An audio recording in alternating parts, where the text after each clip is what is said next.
Here's something you might not have noticed watching My Wife and Kids as a kid. Junior was not always the idiot. Claire was not always the airhead. And Jay was not always the woman getting told she's not funny. Okay, those characters started off pretty normal. And then over 5 seasons, they just got dumber and flatter and smaller one by one until the only person left standing tall in that house was the man whose name is in the opening credits as the creator. So today we are breaking down the psychology of My Wife and Kids, and I'm going to show you how a show about a loving black family quietly taught us that one man shines brightest when everybody around him dims their light.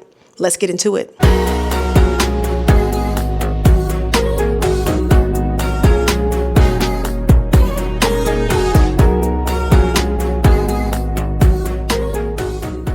What's up, everybody? It's your girl Indescribable, aka Geraldine Lake, and it's time for another psych breakdown. Today we are getting into My Wife and Kids, starring Damon Wayans and Tisha Campbell. Now listen, I love this show. Let me say that first. Damon Wayans as Michael Kyle is iconic. The physical comedy is unmatched, and seeing a present, involved, funny black father on primetime meant something real, okay? But when I rewatched it, I started noticing a pattern, okay? So let me put the words to the thing that you might have felt, but probably just could not put your finger on.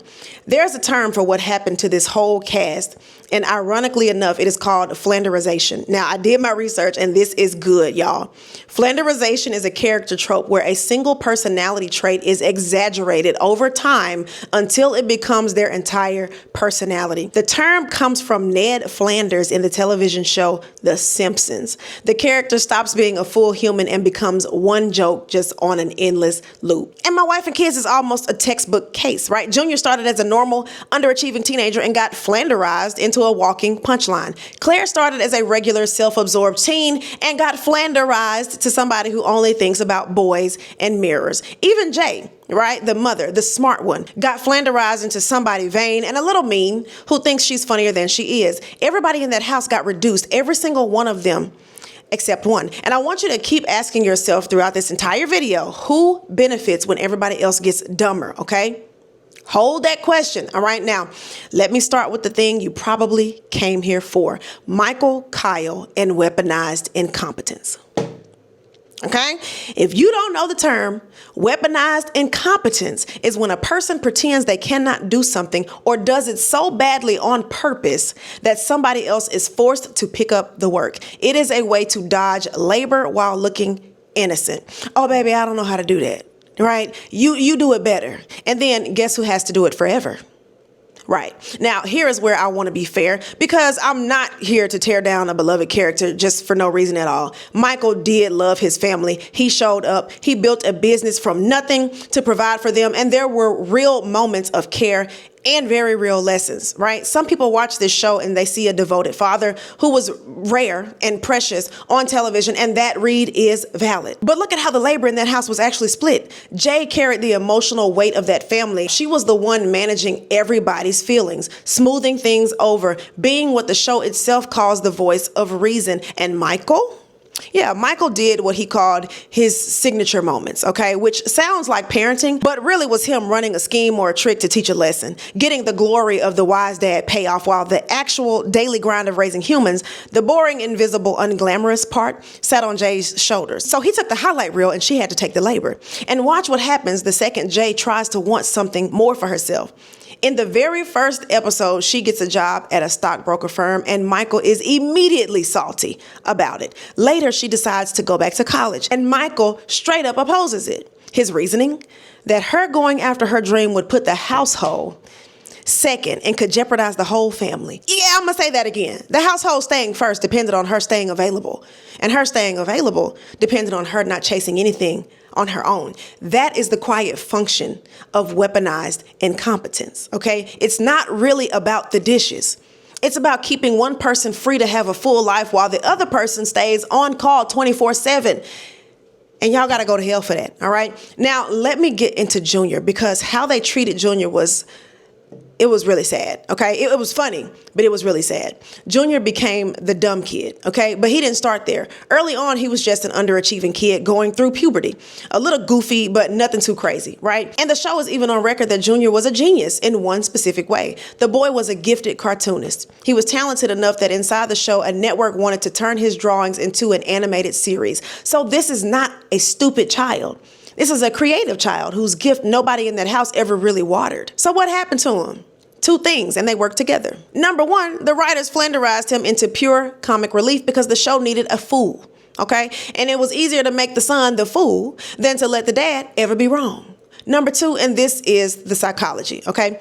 Junior became the family scapegoat. In family systems, a scapegoat is the one member that everybody agrees is the problem, and having a designated problem is weirdly useful, okay? Because as long as there is one obvious screw up in the room, everybody else gets to feel fine about themselves and their screw ups. Michael got to be the smart one specifically because Junior was always positioned as the fool. And here's the cruel part. Michael did not just tolerate that role for his son, he enforced it. He mocked Junior constantly, showed him open disrespect, treated the boy's mistakes like a comedy special. And there is a real psychological cost to that. It's called a self-fulfilling prophecy. When a child is told over and over by the most important man in his life that he is stupid, the child often stops trying. Because what's the point? You can't fail at being smart if you never reach for it. So Junior got dumber partly because everybody, including his own daddy, had already decided that dumb was his job. And if you want the pettiest receipt of all, when Michael kicked Junior out of the house over the entire Vanessa situation, he turned Junior's old bedroom into a personal room for himself and stuck his son out in a made-up bedroom in the garage. He literally took his child's space and made it his own little man cave. If that's not a picture of whose comfort came first in that house, then I don't know. I don't really know what is, okay? Now, Claire got Flanderized too, right alongside with her brother. You just might not have really clocked it because it looks different on a girl. Quick note, the original Claire in season 1 was played by a totally different actress, and then she got recast. And the version most of us remember, the one who got sanded down into a single idea. Boys and looks, that's it. That became Claire's whole personality. Every storyline was a crush, a breakup, a mirror, a shopping bag. The writers took a normal teenage girl and shrank her down to vanity and boy drama, same way they shrank Junior down to stupidity. And we need to notice what that teaches, okay? When the son gets dumbed into a fool and the daughter gets dumbed into a boy crazy airhead, the show is quietly saying the kids exist only to be laughed at, not respected. 2 of the 3 Kyle children became a running joke. And that's just mean. Now, let's talk about Jay, okay? She was the backbone of that household. She was smart, grounded, the emotional center, the one holding everybody together. And watch how the show repaid her. It made her the butt of the jokes. There's this whole running gag in the later seasons where Jay does this little devilish laugh when she thinks she's being clever. And the rest of the family literally gestures at her to stop, like telling her she's not funny. Think about the message in that little tiny bit. The mother is not even allowed to enjoy her own humor without the family just shutting her down. There is a whole trope about how the show wrote her to believe she was smarter and finer than she supposedly really was, quietly turning her confidence into a punchline. That took the most competent person in the house and made her self-esteem the joke. This is the mother tax, and it's so real off screen too. The mama is the one who keeps the whole operation running, who remembers everything, who manages everybody's feelings, and she is somehow the least thanked person in the building. Jay had to fight to go to work.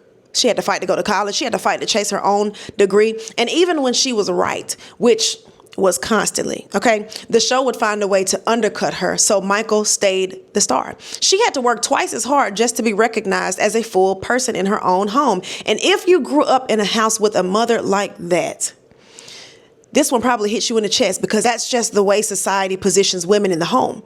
Now, that baby. You asked how they let Junior get away with making that baby in that parents' bedroom, and let me just tell you, it's so much worse and so much funnier and so much deeper than you probably even remember. Here's the timeline. Junior and Vanessa have sex for the very first time, and they do it in Michael and Jay's bed. Michael and Jay come home from a night at the opera, being all grown and cultured, and walk in on the teenagers in their bed. Michael blows up and evicts Junior. Fair enough, but then a season later, Vanessa's pregnant. And when it comes time for that baby to actually be born, through a whole chain of chaotic events where Claire took the only car to the mall and nobody followed the birthing plan, Vanessa ends up delivering the baby in the same bed that it was conceived.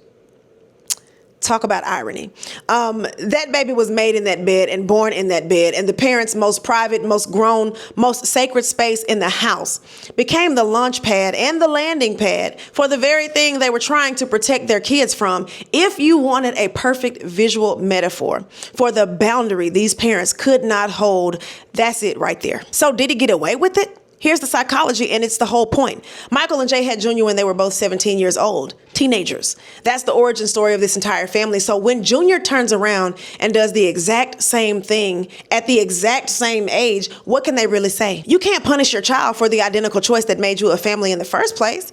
Every lecture dies in their throats because the kid is a walking mirror of their own actions. That is why the consequences were never really consequences. Yeah, Michael made him get a job and teased him and fired him and rehired him. But at the end of the day, Junior kept his girlfriend, he kept the baby, he got a wedding, and raised his child inside his parents' house with everybody's help.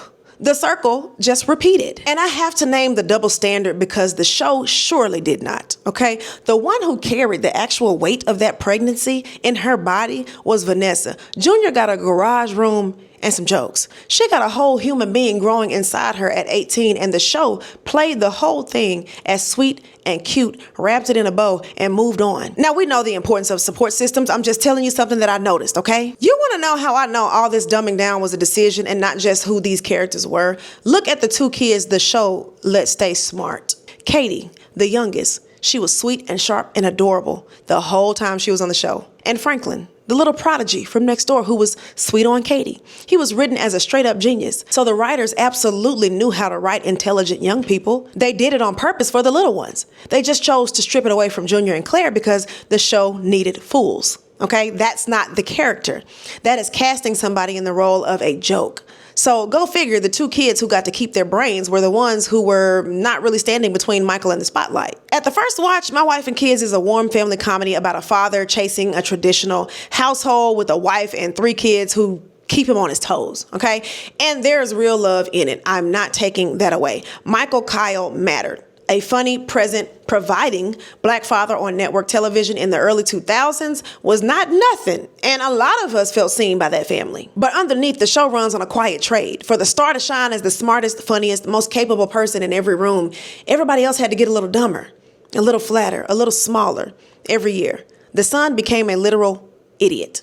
The daughter became an airhead, and the wife, the actual backbone of the entire family, had to fight tooth and nail just to be recognized as a full-grown woman with her own dreams, and still got written as the one who's just not that funny. So the lesson I'm walking away with is this: watch who gets to grow in a story and who is made to shrink. Okay, because that pattern does not just live on television. It lives in real houses where one person's shine somehow always seems to cost everybody else theirs, and where the woman holding it all together is the last one to get thanked. Let me know in the comments, did you notice Junior and Claire getting dumber every season, or did it sneak up on you like it kind of did on me? And be honest, okay, who was the smartest person in the Kyle house the whole time? Because you already know my answer, and it was not the one in the opening credits, okay? Don't forget to subscribe and hit that notification bell so you know every single time your girl uploads, and I will catch you guys in the next video. Peace.